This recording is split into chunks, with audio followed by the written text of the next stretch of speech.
POV. You're doing a 3x3 solve and it's going well. Wait, it's going really well. Holy crap, you're almost done with F2L already. Then, all of a sudden, your worst nightmare appears. NANI?! お前はもう死んでいる。 This tragedy affects thousands of cubers worldwide every day. For a small donation, which amounts to a few cents a day, you can save a cuber in a developing country from losing their PB to a cruel .OLL. Please call 800-588-2300 or visit the link in the description to donate. Or you can take matters into your own hands and use this video to learn how to never get a .OLL ever again.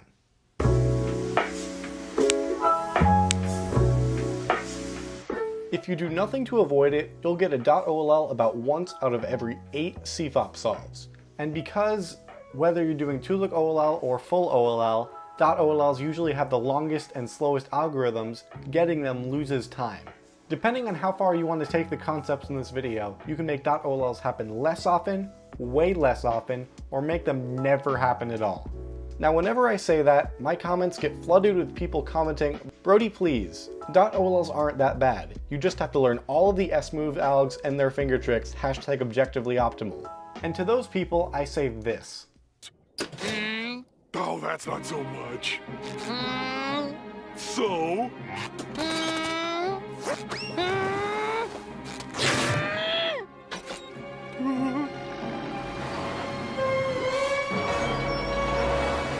So anyway, here's the logic. Like I already said, a .OLL has a 1 in 8 chance of appearing. And because there are 2 ways of inserting F2L pairs and 4 slots to insert them into, we'll need 8 ways of changing what would normally be a .OLL into something else. I'll show you all of the possible ways of doing this, and then it's up to you to decide which of these techniques are worth it for you. First off, the ones that are 100% absolutely worth it. A connected pair insert into the front right or front left. When you get this case, and none of the yellow edges are facing up, you know that a regular insert is a one-way ticket to .OLL City. So instead, you can take a detour through the L line and save a lot of time on your solving journey. All you have to do is insert this F2L pair with R prime, F, R, F prime, also known as the sledgehammer. There we go, crisis averted. The exact same thing applies on the left side.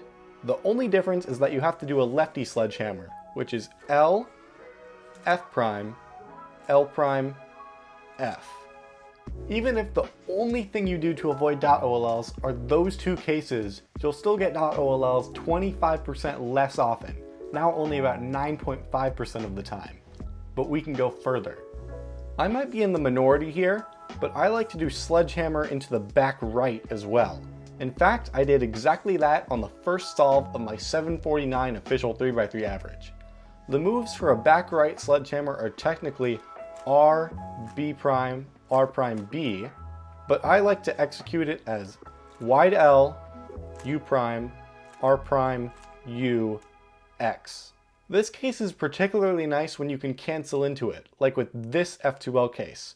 We're going to connect the pair with R prime, U prime, R, and then from there we have the sledgehammer which starts with an R. And because of that, we can put those R's together into an R2 to save a move. If you're not completely sold on this insert all of the time, you could choose to only use it when it can cancel like this. Obviously, all of this logic can also apply to the back left case. I don't use this one personally because my turning is only good enough to make it worth it on the right side. But if my left hand turning were as good as my right hand turning, which it honestly should be, back left sledgehammer or wide R prime, U, L, U prime, X would be just as viable as the back right version. If you use all 4 of those, you've now gotten rid of half of the .OLLs you would ever get. But we can go further. And that leaves us with 4 more cases. The not connected pair insert into each of the 4 slots. This is where it usually gets iffy for people, but I think I've got a solution. For the front right, we have the algs that made me famous. When none of your yellow edges are facing up, which means that R prime would give you a .OLL, doing R prime, D prime, wide R, U, wide R prime, D, R2, U, R prime not only keeps you from getting a .OLL, but it gives you an OLL with cross-solved on top. I stand by saying that this alg is worth it for most people, and I still use it in my solves. However, I only use it for the front right.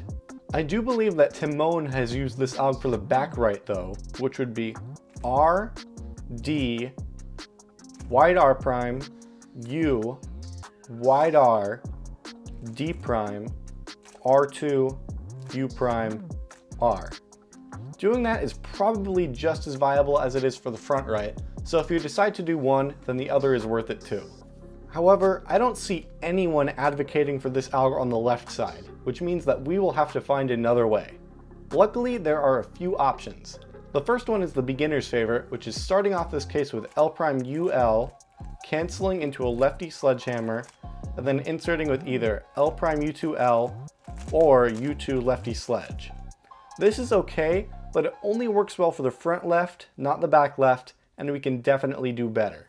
In my opinion, the ideal solution here is to get a bit more technical.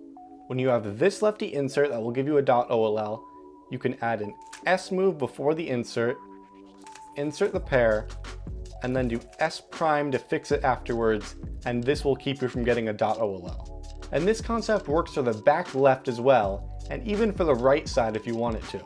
The back left, it would be... For the back right, it would be... And for the front right, it would be... This will take a lot of practice to be able to do fast, but it's definitely the most viable technique for the left side inserts. However, if you get good enough at the S-move finger tricks in these algs, you might as well learn the really fast S-move.OLL algs as well. It all comes down to whatever works for you. So that's all I've got for this video. Depending on how many of these strategies you decide are worth it for you, you can do anything from making .OLLs less common to getting rid of them altogether. I had to cut it for time, but I'll also link a bonus video in the description that goes over how you can minimize .OLLs even more if you don't use all of these strategies. So thank you guys for watching this video. I hope you enjoyed it and I hope you learned a lot. If you did, make sure to subscribe so we can get to 100K because I need all the help we can get. I'll see you guys later and I hope you have a great day. This is Brody, signing out.